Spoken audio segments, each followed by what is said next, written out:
estamos contentos de verles a todos. Y mientras los digo, hay una sonrisa en mi cara, ¿verdad? Así que estamos contentos, ¿verdad? Ah, bueno. Dígale su cara. Muchas gracias.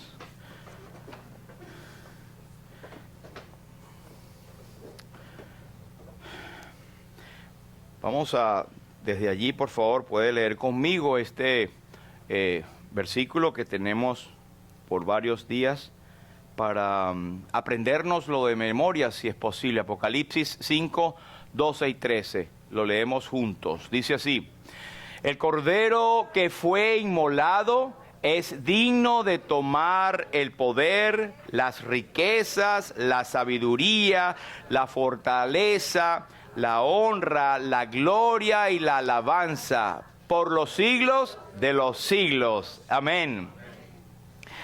Bueno, muchas gracias como siempre por estar aquí, por permitirnos, o que el Señor nos permite estar juntos aquí reunidos para poder alabar su nombre.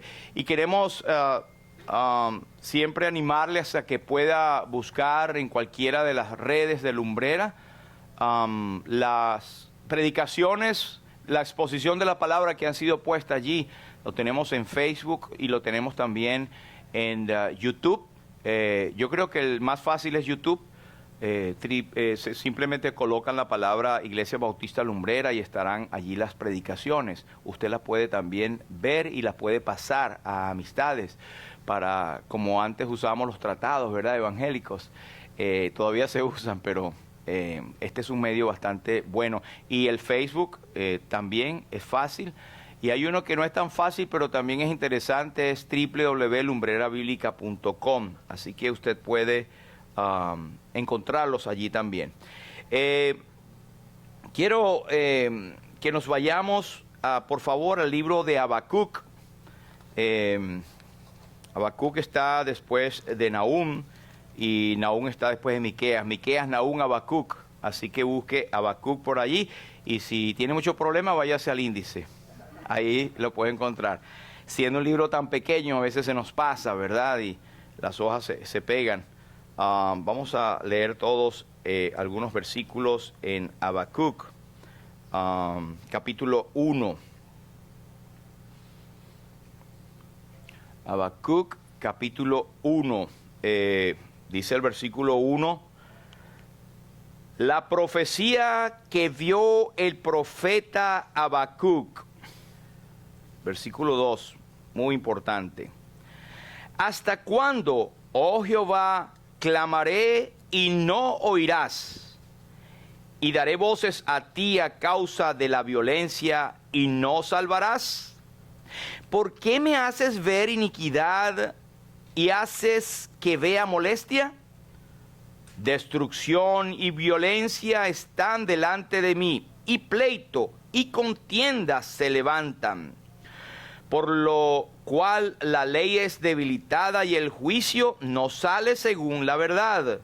Por cuanto el impío asedia al justo, por eso sale torcida la justicia.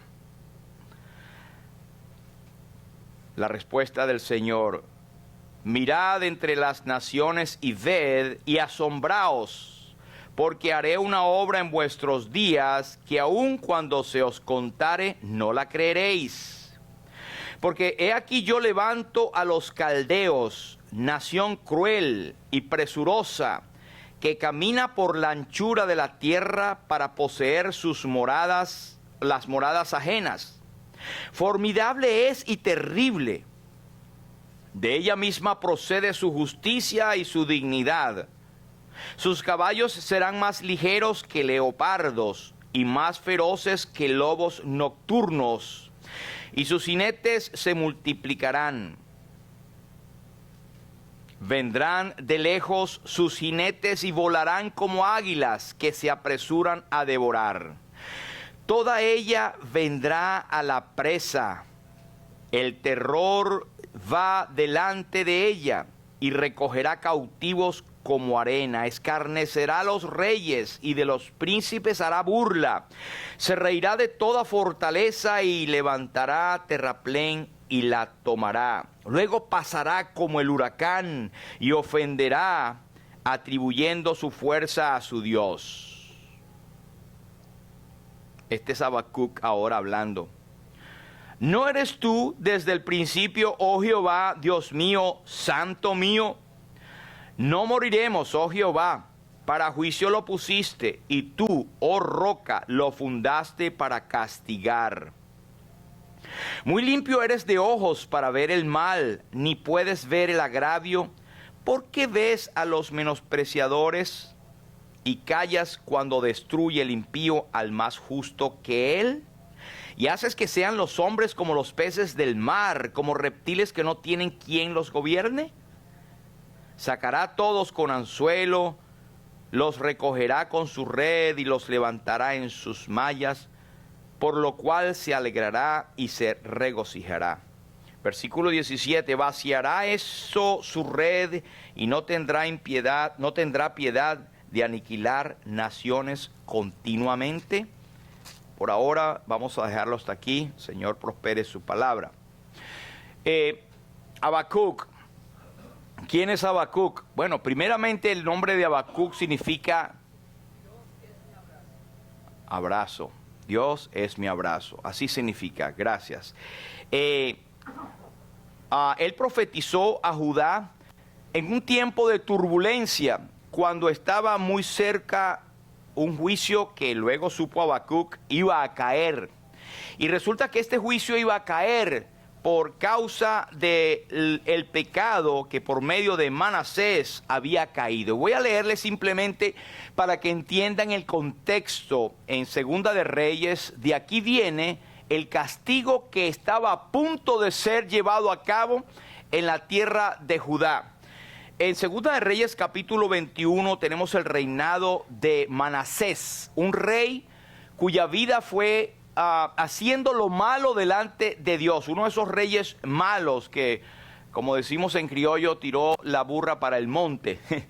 No hizo caso a los mandamientos del Señor. Un rey que el versículo 6 dice, y pasó a su mismo hijo por fuego, imagínense, y se dio a observar los tiempos, y fue agorero, e instituyó encantadores y adivinos, multiplicando así el hacer lo malo ante los ojos de Jehová para provocarlo a ira. Ahí está en la pantalla. Y puso una imagen de acera que él había hecho en la casa de la cual Jehová había dicho a David y a Salomón su hijo, yo pondré mi nombre para siempre en esta casa y en Jerusalén, la cual escogí de todas las tribus de Israel. Y no volveré a hacer que el pie de Israel sea movido de la tierra que di a sus padres. Versículo 9. Mas ellos no escucharon, y Manasés lo indujo a que hicieren más mal que las naciones que Jehová destruyó delante de los hijos de Israel. Qué tremenda señal de rebeldía. Y no solamente que Manasés, siendo el rey de una nación, pecaba a sí mismo y cayó en la idolatría y quitó, digamos, por así decirlo, puso en el lugar de donde estaba el nombre del Señor, en el templo, una imagen de acera que había sido hecho por él mismo. No sé por qué llegó a tal nivel de rebeldía que agarró a su propio hijo y lo pasó por fuego. Cuando nosotros estuvimos en Israel, el Señor nos dio esa oportunidad. Visitamos a la región cerca de Armagedón, donde había poblaciones antiguas y habían escarbados y habían cosas, unas edificaciones redondas que los arqueólogos han identificado como los altares donde sacrificaban a los propios hijos. Y es sorprendente que no solamente él lo hizo, sino como siendo el rey de la nación, tenía una influencia sobre todo el pueblo e indujo al pueblo a pecar. Y no solamente eso, la palabra dice que los indujo a pecar de tal manera que Judá se convirtió en un espacio de tierra donde sus habitantes hacían cosas peores que las naciones que Dios había quitado de en medio para colocar a Israel. Un tiempo de decadencia, un tiempo de idolatría, un tiempo de terrible pecado. Se parece a los tiempos de hoy, en que el mundo está volviendo a un estado de pecado donde no solamente lo practica, no solamente lo defienden, no solamente lo publican y lo promueven, sino que también los que estamos en desacuerdo con eso, pues somos inclusive, podemos ser penalizados y somos penalizados por la misma ley, porque han legalizado el pecado, un tiempo de rebeldía. Pero esto no nos agarra por sorpresa, pues la Biblia dice que en los últimos tiempos vendrán estas cosas, y vendrán burladores, y vendrán gente cuyo Dios es el vientre, gente que engañarán aún a los escogidos, personas creyentes, ¿verdad?, que en un momento aceptaron a Cristo, pueden ser desviadas por situaciones que hoy vemos, que hay muchos que están practicando otra cosa que no es el Evangelio de Jesucristo. Pero esta es la situación. Ahora, dice en este mismo tratado de Segunda de Reyes que, vea el versículo 10, dice ahí: habló pues Jehová por medio de sus siervos los profetas diciendo: por cuanto Manasés rey de Judá ha hecho estas abominaciones y ha hecho más mal que todo lo que hicieron los amorreos que fueron antes de él, y también ha hecho pecar a Judá con sus ídolos. Por tanto, así ha dicho Jehová el Dios de Israel: he aquí yo traigo tan mal sobre Jerusalén y sobre Judá, que al que lo oyere le retiñirán ambos oídos. En Habacuc dice que contarán y nadie lo creerá de lo que vendrá. Versículo 13: y extenderé sobre Jerusalén el cordel de Samaria y la plomada de la casa de Acab. Mire esta expresión tan propia que la conocemos todos. Y limpiaré a Jerusalén como se limpia un plato que se friega y se vuelve boca abajo.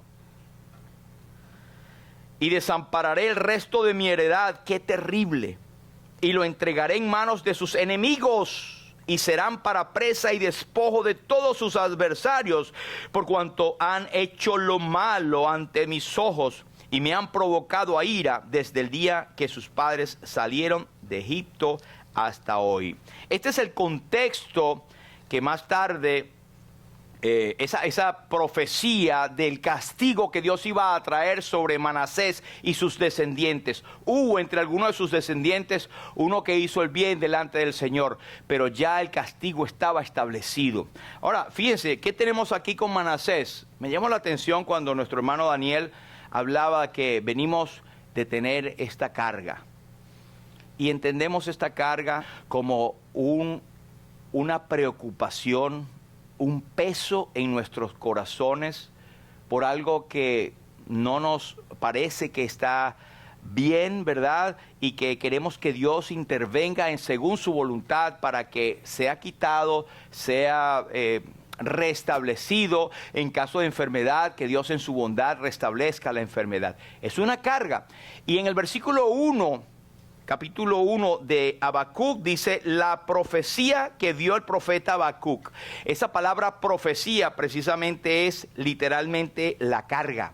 Es una carga que él tenía. Y uno se compadece al pensar la responsabilidad que tenían los profetas en aquel entonces. Y hoy en día quiere ser todo el mundo profeta. Todo el mundo quiere tener palabra de futuro. Eso no era fácil. Los profetas lloraban, los profetas eran simplemente o muchas veces eran relegados porque traían señales delante de Dios de lo que iba a ocurrir y generalmente era juicio. Pero los profetas cumplieron un papel importante mientras no estaba la palabra de Dios escrita como ya la tenemos. Hoy no necesitamos profetas ni los existen, pero la palabra profecía en el Nuevo Testamento es aquel que anuncia la palabra de Dios tal como los profetas lo hacían. Simplemente es que la palabra de Dios ya está establecida. Así que si alguien viene con alguna profecía, usted le dice, ¿está escrito acá? No es algo que Dios me reveló. Bueno, vamos a esperar que Dios me lo revele a mí. Entonces, la palabra de Dios es nuestra fiel guía, segura guía para lo que estamos viviendo. Y no tenemos que esperar una revelación ulterior o un ángel del cielo que se aparezca, porque entonces aplicamos Gálatas, que si un ángel del cielo se aparece y anuncia un evangelio diferente al que hemos predicado, sea maldito, sea anatema. Y extrañamente hay religiones hoy en día que proclaman que un ángel vino a presentarle un mensaje y tienen el libro. Y me refiero al libro del ángel Moroni, que vino y se le presentó un mensaje totalmente diferente al que hemos anunciado, según el apóstol Pablo. Así que el mundo está totalmente cegado. Cuando hablamos en estos días, aquí en la reunión de los viernes, acerca de Lázaro, cuando murió y el rico abrió sus ojos estando en tormentos, él decía: Señor, envía a Lázaro para que moje la punta de su dedo en agua y refresque mi lengua porque estoy atormentado en esta llama. El Señor le dijo: no puede, pero a Moisés y a los profetas tienen. Y él dijo: sí, padre Abraham, pero si alguno se levantare de los muertos y anuncia, no creerán, aunque alguno se levante de los muertos.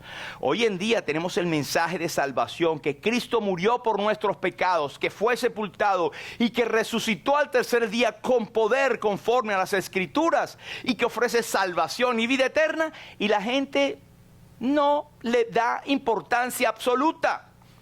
Bien tenía esa revelación de Abraham la razón al decir: no creerán aunque algunos se levantare de los muertos. A Moisés y a los profetas tienen. Hoy en día el evangelio está aquí, el mensaje de salvación está aquí, pues hay que creerlo. Pero volviendo aquí a Habacuc, versículo 2, él hace una expresión, hermanos, que aprovecho de animarles a que no se unan al club de todos los que también nos quejamos delante del Señor. Lo digo en forma positiva. A veces alguien tiene problemas o situaciones y no se atreve a orar a Dios porque dice: primero, esto es muy poquito, primero, esto es demasiado insignificante, o después otros que piensan: esto es mucho, esto yo no lo puedo resolver, o tienen pena de traerlo delante del Señor. ¿Hasta cuándo, decía el salmista, hasta cuándo, oh Jehová, clamaré, no oirás, y daré voces a ti a causa de la violencia y no salvarás? Y era por la carga tan inmensa que él estaba recibiendo. Él había recibido la revelación de Dios que venía este castigo con los temibles caldeos, que eran los que habían ocupado Babilonia, ¿verdad? Que eran los caldeos eran descendientes de Quesed, que era el hijo de Nacor, hermano de Abraham en la antigüedad. Y los caldeos obtuvieron el control político de Babilonia por ahí en el año 626, y su nombre se hizo famoso como pueblo guerrero. Y cuando Dios dice en el versículo 6: levanto a los caldeos, nación cruel y presurosa que camina por la anchura de la tierra. Ellos hacían lo que le daban la gana, era un ejército destructor. Y decía en el versículo 7, que suena como bonito: formidable es y temible, de ella procede su justicia y su dignidad. Es que ellos hacían lo que le daban la gana, sus leyes salían de ellos mismos. Ellos hacían edictos para matar, eliminar a quien le diera la gana. Eso es lo que quiere decir allí. Si había una nación terrible, una nación a la cual todo el mundo le huía y quería estar en paz, eran los caldeos en aquel tiempo. Y ellos fueron los que Dios escogió para cumplir su propósito de disciplina a la nación de Israel. No nos sorprendamos, amigos, cuando pensamos, hermanos, también acerca de la obra de Cristo en el Calvario. Cristo se dice que a él lo mataron, pero no es verdad. Él se entregó a sí mismo. Sin embargo, hubo un instrumento que Dios escogió, que eran aquellos hombres inflamados por Satanás, que fueron instrumento para que el Señor pusiera su vida. Así que Dios utiliza al mismo impíos algunas veces. Si tomemos esto como un mensaje, algunas veces Dios utiliza al mismo inconverso para disciplinarnos a nosotros. Y tal vez usted ahora le esté viniendo a la mente algún detalle, algún momento en que esto ocurrió. Pero este libro de Habacuc tiene 3 capítulos y 56 versículos. Le animo a que usted pueda leerlo. No ahorita, ponga atención, ¿verdad? Es uno de los libros de los profetas menores, ¿verdad? Y él fue contemporáneo con Jeremías. Y este libro es diferente un poco a los demás profetas, porque fíjense que muchos de los profetas dirigen digamos, el clamor del pueblo hacia el Señor, pero este más bien es un clamor de él hacia el Señor, como cuestionando al Señor, como que se acuerdan un poquito también de Jonás, ¿verdad? Que se puso a cuestionar al Señor y estaba hasta rabioso y molesto porque Dios al final decidió perdonar a la ciudad de Nínive. Pero Dios es justicia y Dios es perfecto y es pura y acrisolada su palabra, su justicia, no tiene tema de discusión. Pero él estaba durante el reinado de Joaquín y por lo que leemos en el capítulo 3, fíjense el capítulo 3, la mayoría de las Biblias tiene este título, oración del profeta Habacuc sobre Sigionot. Esta es una palabra hebrea que casi todos coinciden que tiene que ver con instrumentos de cuerda. Al parecer, Habacuc era un levita. Era uno de los que descendientes, ¿verdad?, de Aarón, que podían servir en el templo de adoración también. Así que este es el hombre del cual estamos hablando. Un profeta que no es que quería ser profeta, es un hombre que estaba angustiado por la carga, la profecía que tenía en su corazón y que estaba viendo que Dios iba a acontecer o hacer en ese tiempo. Ahora, ¿hasta cuándo, oh Señor? Esta es una expresión, hermanos, que la utiliza también, por ejemplo, David en el Salmo 22. Y por eso nosotros lo tomamos como profecía de lo que el Señor Jesús hizo en la cruz. Cuando dijo, Dios mío, ¿por qué me has desamparado? Era como interrogar, como cuestionar a Dios. Y está bien hacerlo, hermanos, porque mientras estamos en este mundo de debilidad, de ignorancia, pues no entendemos las cosas. Es más, ni siquiera sabemos orar. ¿Quién sabe orar aquí? Dice que el Espíritu Santo, el Espíritu mismo, da testimonio a nuestro espíritu que somos hijos de Dios. ¿Y que hemos de orar como conviene? No lo sabemos. Pero el Espíritu intercede por nosotros ante la presencia del Padre con gemidos indecibles. Así que voltee su corazón al Señor y diga, Señor, ¿hasta cuándo? Señor, no entiendo. Señor, socórreme. Tengo esto y ¿por qué me pasan estas cosas? Tiene usted la apertura y la bendición de entrar al trono de la gracia. Hoy en día nosotros tenemos esa promesa de que el camino fue vivo, abierto hasta la presencia del Señor por medio de la obra de Jesús. Su cuerpo es el camino vivo hasta su presencia. Y por eso nos dice Hebreos que acerquémonos pues. Cuando dice pues es relativo a lo que estaba hablando anteriormente, de hablar a Jesús como el gran sumo sacerdote, aquel que sufrió o tuvo o tiene todo como nosotros, excepto que es sin pecado, un sacerdocio que no muere, y en eso es similar a Melquisedec. No fue que no murió, sino que Melquisedec nos dice la palabra que no se le nombra genealogía, y es un tipo del Señor Jesucristo. Pero ese es nuestro gran sumo sacerdote. Usted puede acercarse a la presencia del Señor con todos sus temores, sus cuitas, sus debilidades, sus frustraciones, llorar ante el Señor. Señor, por favor, esto me está pasando. ¿Hasta cuándo? Algunos tienen miedo de ofender a Dios para eso. No, acerquémonos pues confiadamente al trono de la gracia. Con confianza puede usted entrar a la presencia del Señor. Y dice sin temor y con confianza, porque en el Antiguo Testamento, en el establecimiento que Dios había hecho progresivo, no podía entrar al lugar santísimo sino una vez al año, por lo que él había establecido el Yom Kippur, el día de la expiación, un sumo sacerdote para hacer expiación por él mismo y por el pueblo, y poder llevar al pueblo ante la presencia de Dios. Ya no tenemos eso. Cristo ya es nuestro gran sumo sacerdote que traspasó los cielos y nos ha abierto un camino amplio y vivo hasta la presencia del Dios. Así que llore, quéjese, llegue al Señor y también alábele y dé gloria a su nombre, porque Él es soberano. Para alcanzar misericordia y hallar gracia para el oportuno socorro. Siempre me pregunté por qué Hebreos nombra misericordia, si misericordia está dentro de la gracia, y a veces lo usamos como sinónimo, pero no son exactamente sinónimos. Sinónimo, la misericordia es aquel que se le mostraba algo a alguien, ¿verdad? Para, por ejemplo, los reyes iban a ejecutar a alguien, pero se usaba de misericordia para perdonarle la vida a aquel que había cometido cualquier cosa. Se le perdonaba la vida y aquel era salvo, así como dice 1 Corintios, como por fuego. De bromita pues se salvó, porque el rey aplicó misericordia. Pero la gracia va más allá. Dios, y debo ser bien claro en esto, siempre ha sido, aún en el Antiguo Testamento, un Dios de gracia. Siempre la gracia han estado presente en el corazón de Dios, porque Él es un Dios de amor, un Dios de gracia.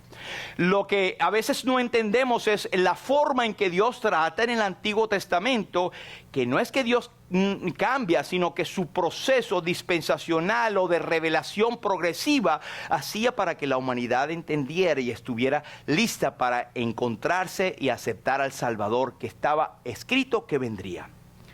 Ahora, la gracia es distinta porque tiene un componente aún más hermoso.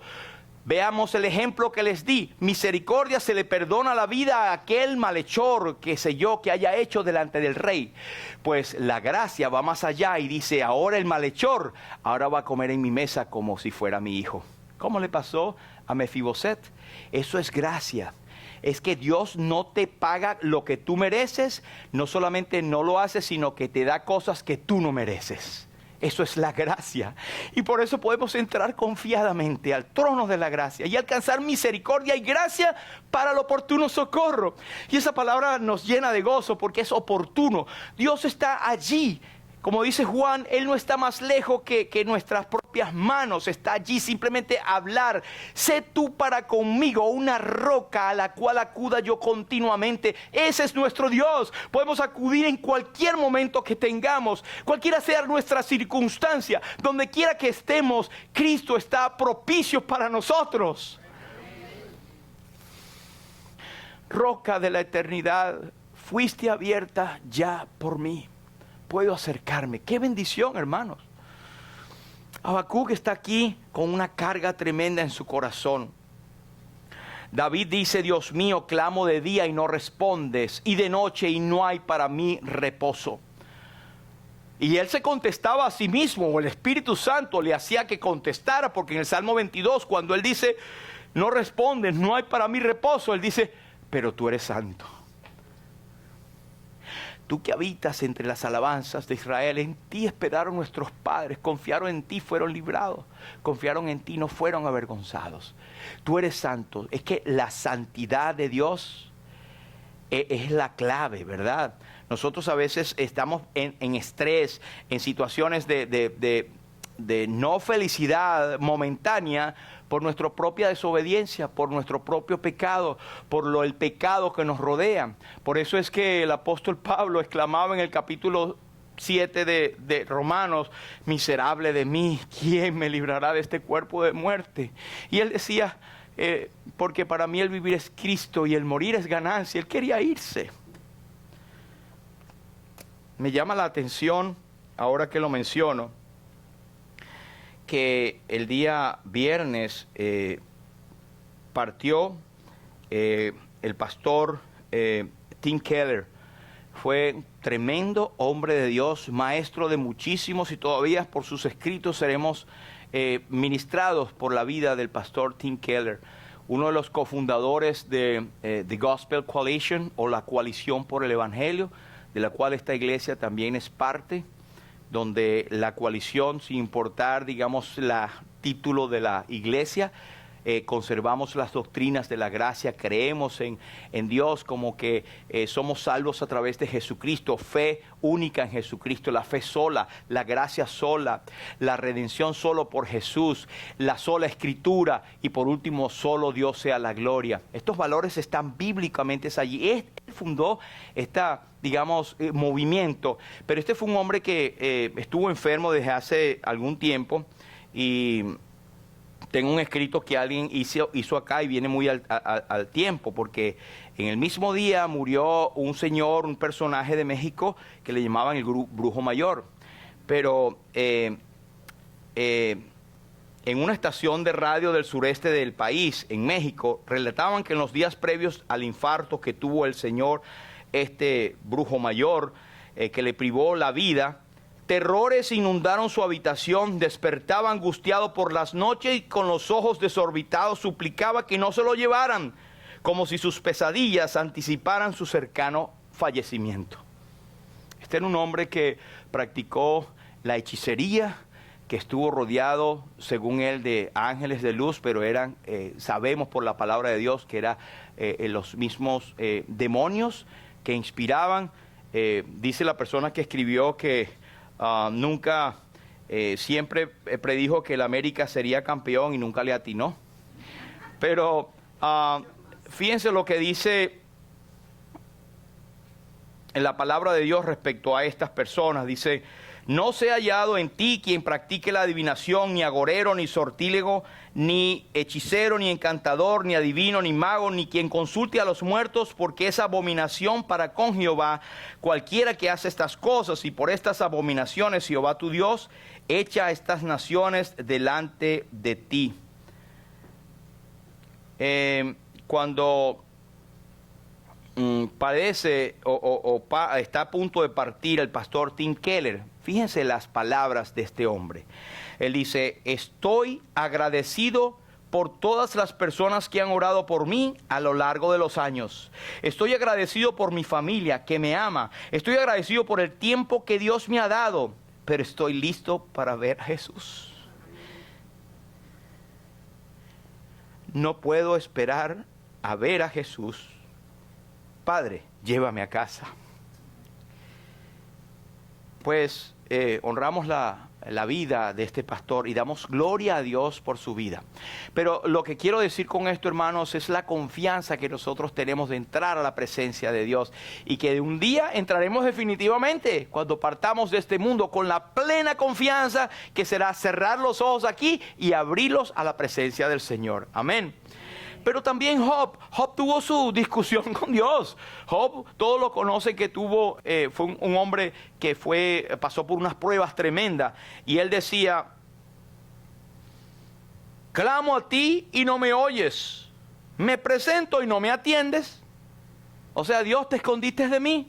¿Qué pasó? Ese era Job. Y antes de que usted y yo pensemos en criticarlo, hay que ver por lo que pasó él. Pero después en el capítulo 40 de Job, él dice: respondió Jehová a Job y le dijo: ¿es sabiduría contender con el Omnipotente? El que disputa con Dios responde esto. Y después que Dios le dijo todo lo que tenía que decirlo, Job dijo: yo hablaba cosas que no entendía, pero ahora mis ojos te ven, porque antes de oídas te había oído. Pero Martín Lutero dijo de Habacuc, que significa uno que abraza. Él abraza a su pueblo, Dios, y le toma en sus brazos, le consuela y le levanta, como lo haría con cualquier niño. Así que cuando vemos la carga que él tenía, ¿verdad? Cómo la puso delante del Señor, él estaba diciendo: Señor, ¿por qué tú vas a hacer esto? ¿Por qué vas a hacer que el pueblo tuyo muera? ¿Y por qué vas a escoger a los impíos, como son los caldeos, para que el pueblo sufra? Esa es la respuesta que él estaba buscando. Él quería que Dios le respondiera. Dios le respondió que lo iba a hacer por medio de los caldeos, y esa es la carga, la puso más grande. Pero fíjense que David en el Salmo 31 tiene algo similar, que cuando él oró, él dice: decía yo en mi premura, inquietud o pánico, cortado soy delante de tus ojos, pero tú oíste la voz de mis ruegos cuando a ti clamaba. David, que pasó por grandes angustias, clamó al Señor y fue oído. Salmo 55, él decía: tarde y mañana y a mediodía oraré y clamaré, y él oirá mi voz. En el Salmo 61 y 2, desde el cabo de la tierra, es decir, no importa dónde te encuentres, clamaré a ti. Cuando mi corazón desmayare, llévame a la roca que es más alta que yo. No importa lo grave de la situación, número 1, no importa el tiempo de tu necesidad, número 2, y número 3, no importa el lugar donde te encuentres, el Señor está a tu lado y ha prometido estar con nosotros todos los días hasta el fin del mundo. Él responde la oración. El Señor responde la oración. Punto número 1. Fíjense, antes de entrar en eso, el capítulo 2 de Habacuc. Esta es la respuesta de Dios. Sobre mi guarda estaré y sobre la fortaleza firmaré el pie y velaré para ver lo que se me dirá y qué he de responder tocante a mi queja. Este es Habacuc hablando. Y Jehová me respondió, versículo 2, y dijo: escribe la visión y declara en tablas para que corra el que leyere en ella. Es decir, que agarre sus cosas y se pinte, porque lo que viene es candela. Versículo 3, aunque la visión tardará aún por un tiempo, mas se apresurará hacia el fin, y no mentirá, aunque tardare. Espéralo, porque sin duda vendrá y no tardará. Debo decir en adelantado que este versículo, los apóstoles en el Nuevo Testamento tuvieron la guía del Espíritu Santo de aplicarlo a la venida del Señor. Por ejemplo, Pedro dice: el Señor no retarda su promesa, basado en Habacuc. Según algunos los tienen por tardanza, sino que es paciente para con nosotros, no queriendo que ninguno se pierda, sino que todos procedan al arrepentimiento. Así que esta situación histórica que ocurrió, porque realmente los caldeos vinieron y llevaron cautivo, que es parte de la cautividad de Israel a Babilonia, es un hecho que se aplica a lo que va a venir. Van a venir juicios sobre esta tierra. Yo soy de los que piensa que nosotros, la iglesia va a ser arrebatada antes de la gran tribulación. Soy lo que llaman pretribulacionista. Bienvenidos los que quieren estar conmigo. Los que se quieren quedar, bueno, está bien, ahí los respeto. Pero yo me voy antes que el Señor venga. Entonces, pero luego de esto, el Señor al final de los tiempos vendrá y vendrá en gloria. Yo espero el arrebatamiento, el Señor mismo con voz de mando, con voz de arcángel, con trompeta de Dios descenderá del cielo, los muertos en Cristo resucitarán primero, luego nosotros, ojalá que yo esté allí, los que vivimos, no precederemos a ellos que murieron, sino que seremos arrebatados juntamente con ellos en las nubes para recibir al Señor en el aire. Ahí es lo que dice que el Señor vendrá por sus santos. Y luego cuando habla de toda la venida del Señor en gloria, que es la que dice aquí, vendrá y no tardará, Él dice vendrá con sus santos. ¿Qué quiere decir eso? ¿Cuáles santos? Los que ya se llevó en el arrebatamiento. Esta es una de las cositas por las cuales nos basamos bíblicamente para creer en esto. Pero dice el versículo 4, he aquí aquel cuya alma no es recta, se enorgullece. Mire, el versículo más citado en el Nuevo Testamento, versículo 4.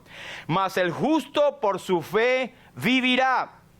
A propósito que esta fue la lectura que tuvo Martín Lutero para ser movido a decir, wow, por la fe, no por obras. Y esta parafernalia que toda la iglesia romana ha puesto no sirve de nada, pues que el justo por su fe vivirá. Y lo encontró luego en el Nuevo Testamento y en Romanos, justificados pues por la fe, y es por fe y no por obras. En Efesios 2 dice que todos somos salvos por medio de la fe, y esto no de vosotros, no por obras, para que nadie se gloríe. Esto fue lo que movió a este hombre cuyo legado es llamado, bueno, el primer reformador, y por lo cual él protestó grandemente con aquellas 95 tesis en la iglesia de Alemania, y por la cual nosotros los evangélicos somos llamados protestantes. Pero siguiendo más adelante, porque el tiempo apremia, es que en el punto 1 Jehová responde y él dice, escribe la visión y declárala en tablas para que corra el que leyere en ella. Fíjense que él dice, Jehová me respondió. Esto es personal. El Señor tiene una relación con cada uno de sus hijos y Él sabe individualmente cuál es tu problema, cuál es tu situación, cuál es tu estrés, y Él te atiende a ti personalmente. Él te ve a ti, conoce tus sentimientos, conoce tus cabellos, conoce tus preocupaciones. Me contestó, el Señor me respondió. Pero mire lo que le dice, escribe la visión. O sea, en otras palabras, es un hecho, chico, escríbelo allí. Esto es un hecho. Me hace pensar en Romanos capítulo 14, versículo 17, cuando dice, Dios, delante de Dios, el cual llama las cosas que no son, como si fueran. Todo lo que está escrito, lo dijo el Señor Jesucristo, ni una tilde, ni una jota pasarán sin que se cumpla. Así que todo lo que hablamos de la palabra de Dios tiene su cumplimiento seguro. El punto número 2 es que, amigos, primero uno, no desesperes, el Señor siempre responde y responde de forma personal. Eso siempre ténganlo en cuenta, ténganlo por un hecho, el Señor siempre responde y responde de forma personal. No desesperes. Tarde y mañana adoraré, oraré a ti, clamaré y Él responderás. Así que Jehová me respondió, Dios personal, es un hecho, escribe, el Señor va a responder de acuerdo a su voluntad y no tanto, Señor, haz esto y ¿por qué no lo hizo? El Señor es más sabio que nosotros. El punto 2 es que no desesperes porque Él a su tiempo cumplirá su promesa. Sobre mi guarda estaré y sobre la fortaleza afirmaré el pie y velaré para ver lo que se me dirá. Ahí estaba Habacuc en la atalaya de la ciudad esperando, Señor, revélame. Y esto nos habla, hermanos, de muchas veces podemos usar el ayuno, podemos dedicar tiempo, podemos tener un tiempo de separación para buscar la voluntad de Dios. Esto es bíblico. Él lo tuvo y Él estuvo sobre la fortaleza, afirmando el pie y velando para ver lo que Dios le iba a decir. Habacuc 2 y 3 entonces dice, aunque la visión está aún por cumplirse, a su tiempo se apresura. Mire, el versículo 35 de Hebreos 10 dice, no perdáis pues vuestra confianza que tiene grande galardón, porque os es necesaria la paciencia para que habiendo hecho la voluntad de Dios obtengáis la promesa, porque aún un poquito y el que ha de venir vendrá y no tardará. El escritor a los hebreos también usando este versículo para aplicarlo al Señor Jesucristo en su venida. Y nos llama a la paciencia. Y ya hablamos de segunda de Pedro, que el Señor no retarda su promesa, según algunos lo tienen por tardanza, sino que es paciente para con nosotros, no queriendo que ninguno perezca, sino que todos procedan al arrepentimiento. El número 3, el justo vivirá por fe. Como dije, aquí hay 3 ejemplos de este versículo citado en el Nuevo Testamento. En Romanos 1 y 17 dice, porque en el Evangelio la justicia de Dios se revela por fe y para fe, como está escrito, mas el justo por la fe vivirá. En Gálatas 3 y 11, en el primero se enfatiza el justo. En Gálatas dice, y que por la ley ninguno se justificará para con Dios. Es evidente, porque el justo por la fe vivirá. En este versículo el Espíritu Santo enfatiza la fe. Y en Hechos 10 y 38, mas el justo vivirá por fe. También se podría parafrasear que el justificado por la fe vivirá. Aquí se enfatiza vivirá. Así que, hermanos, somos justos no porque somos mejores que los demás, sino porque hemos sido justificados por lo que Cristo hizo en el Calvario. Somos salvos por medio de la fe y solamente por la fe. Y luego nosotros vamos a vivir porque la fe nos dice que viviremos al tener al Señor como nuestro Señor y Salvador. Y el número 4 es, aunque falte todo. No lo leímos, el tiempo ya casi ha llegado, pero mire el capítulo 3 y versículo 17, por favor, de Habacuc. Un versículo que se cita muchísimo y los toman fuera de su contexto. Dice, aunque la higuera no florezca, ni en las vides haya fruto, aunque falte el producto del olivo, y los labrados no den mantenimiento, y las ovejas sean quitadas de la majada, y no haya vacas en los corrales. ¡Qué desolación! Esto aquí, hermanos, está hablando de la desolación que vendría en el tiempo en que los caldeos arrasarían con todo. Iba a arrastrar todo. Entonces él habla de una situación tremenda. Fíjense, la destrucción de los principales símbolos de Israel. La higuera, Lucas 13, la vid y también el olivo, Zacarías 4. Estos eran símbolos nacionales del pueblo y la nación de Israel. Iban a ser arrasados también. Es la destrucción completa, pero fíjense lo que siga. Y no haya vacas en los corrales. Con todo eso, y no obstante eso, Yo me alegraré en Jehová, me gozaré en el Dios de mi salvación. Amén. Qué tremenda fe nos da que a pesar de que las cosas vayan mal, tenemos que alegrarnos del Señor. Pero cuidado si las cosas van mal por nuestro propio pecado. Ahí tenemos que buscar la restauración, la confesión, el arrepentimiento y la reconciliación con Dios, que está siempre a las puertas como hijo de Dios. Pero si las cosas van mal y son cosas que suceden porque están allí, nosotros nos alegraremos siempre en el Señor, el Dios de nuestra salvación. Amén. Así que, en resumen, no desesperes, el Señor siempre responde. Número 2, no desesperes, a su tiempo cumplirá el Señor. Número 3, el justo vivirá por fe. Y número 4, aunque falte todo, con todo, alégrate en el Señor. Amén.